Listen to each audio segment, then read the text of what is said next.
Every nation on Earth relies on a legal code to prevent total anarchy. We're told that laws are the culmination of human wisdom, designed by the brightest minds to ensure safety, commerce, and order. But sometimes the people writing those codes seem less like serious legislators and more like bored comedians with a very dark, very specific sense of humor. We have scoured the globe, digging through dusty archives and forgotten municipal codes to find 10 real laws that are so brilliantly dumb and bafflingly specific they will make you question the very nature of human logic. These aren't just quirks, they are legislative sledgehammers of absurdity. This is what happens when the government decides that common sense just isn't enough. Number 1. Canada, the Great Superhero Heist, 1949. In 1949, the Canadian government decided that comic books were a corrupting influence on the youth. They viewed these colorful pulps not as art, but as a manual for delinquency. Under the Fulton Bill, Canada passed a law making it a crime to publish, distribute, or even possess any comic book that depicted a crime. This wasn't a nuanced rule against excessive gore or dark themes. It was a legislative blunder of epic proportions. The law was so broad, it effectively outlawed the entire concept of the superhero. Because a superhero story, by definition, requires a villain to commit a crime for the hero to stop, the presence of that crime made the book a criminal product. If Batman stopped a bank heist, the comic was technically illegal because it depicted a heist. This moral panic didn't just censor art, it nearly wiped out Canadians' domestic comic industry for an entire generation. It forced Canadian artists to work in the shadows or flee to America, leaving a cultural vacuum that took decades to fill. It was a crime comic law that accidentally turned Superman into a fugitive. Number 2. Israel, the vertical pilgrimage, present day. In the heart of Jerusalem and Tel Aviv, modern technology meets 3,000-year-old tradition in the most inconvenient way possible. Under Jewish law, observant communities follow the prohibition of melaka, which includes igniting a spark or completing an electrical circuit on the Sabbath. In the age of skyscrapers, this created a theological crisis. How do you get to the 20th floor without touching a button?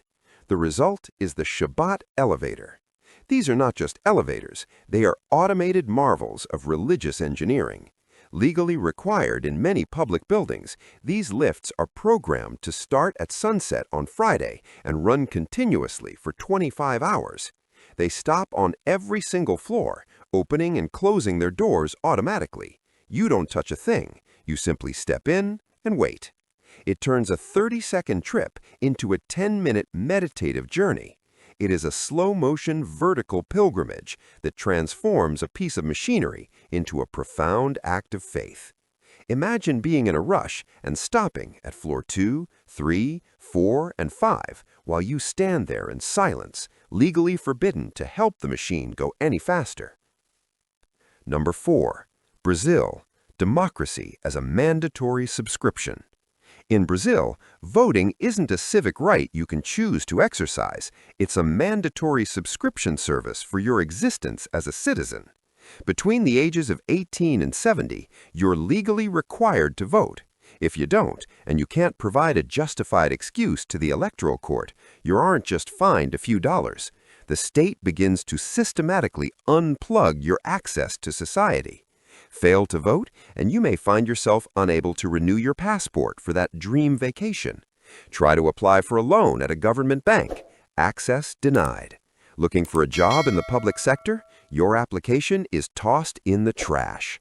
The Brazilian state treats the ballot box like a software license agreement. If you don't click agree every couple of years, your Citizen OS starts losing features.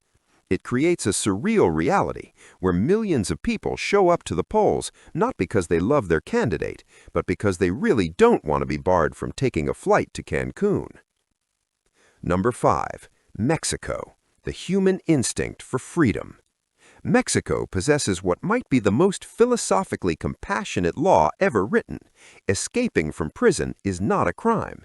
This isn't a loophole. It's a deep-seated legal philosophy based on the idea that the desire for liberty is a fundamental innate human drive. The Mexican legal system argues that you cannot punish someone for acting on their most basic human drive to be free. However, don't mistake this for a get-out-of-jail-free card. If you escape, the state will deploy its full military and police power to hunt you down. If you break a window, bribe a guard, or hurt someone during the escape, you'll be charged for those crimes. But if you manage to vanish into the night without breaking anything but your promise to stay, they won't add a single day to your original sentence once they catch you. They essentially respect the hustle of the escape, treating it as a natural reaction to being caged. It is a law that roots for the fugitive even while the police are at their heels. Number 5. UAE, the $65,000 emoji. In the United Arab Emirates, your digital etiquette is a matter of national security. Under their incredibly strict cybercrime laws, any obscene gesture transmitted electronically is a major offense. This includes the middle finger emoji. In 2017, a man was detained and faced a massive fine for sending the gesture to a car dealer on WhatsApp. The law doesn't care that it's just a cartoon icon on a screen. In the eyes of the court, it is a direct insult to the recipient's dignity. The fine can reach up to 250,000 dirhams, roughly 65,000 USD. It is likely the most expensive nonverbal communication in the history of our species. It serves as a chilling reminder that in the 21st century, a single tap on a piece of glass in a moment of road rage or frustration can literally end your career and drain your life savings. Number 6. Singapore, the Wi-Fi Border Patrol. Singapore is a city-state built on the concept of fine city, meaning they have a fine for everything. But their stance on Wi-Fi is particularly hardcore. Under the Computer Misuse and Cybersecurity Act, accessing an unsecured Wi-Fi network without the owner's explicit permission is legally classified as hacking. In most countries, borrowing a neighbor's Wi-Fi to check an email is a minor social faux pas. In Singapore, it's a felony that can land you in a jail cell for up to 3 years or hit you with a $10,000 fine. The government views the airwaves inside your home as private property, and anyone intercepting those waves is treated like a digital cat burglar. They have effectively built an invisible, high-security wall around every router in the country. It turns the casual act of hunting for a signal into a high-stakes game of cyber espionage where the victim might not even know a crime occurred. Number 7. Kentucky, USA, the industrial cruelty loophole. Kentucky's Easter animal law is a masterclass in how lobbyists can ruin a good intention. The law was originally designed to protect baby chicks, ducklings, and rabbits from being dyed bright, unnatural colors and sold as disposable toys during the Easter season. These animals often die from the stress or the toxic dyes, so the law forbid the practice. But then, the big agriculture lobbyists stepped in. A clause was added stating that the law only applies if you are selling these animals in quantities of less than 6. This creates a bizarre moral calculus. If you dye one chick neon pink, you are a criminal and a monster. But if you dye 1,000 chicks neon pink for commercial or industrial purposes, you are a legitimate businessman.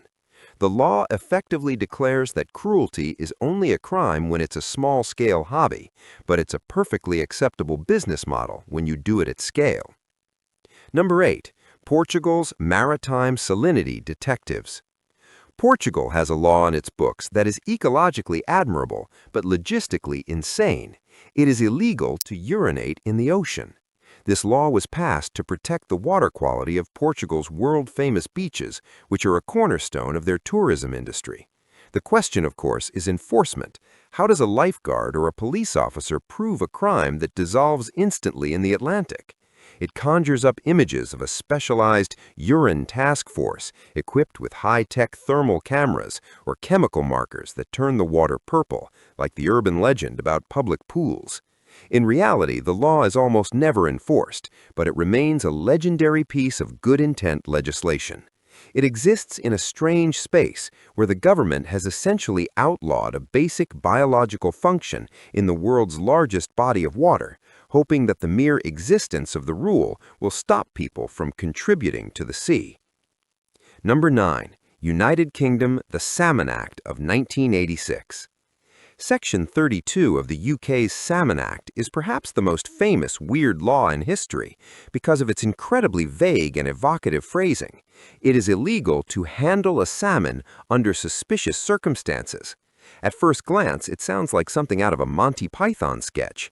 Is the salmon wearing a mask? Is it being passed between two men in trench coats at a midnight pier?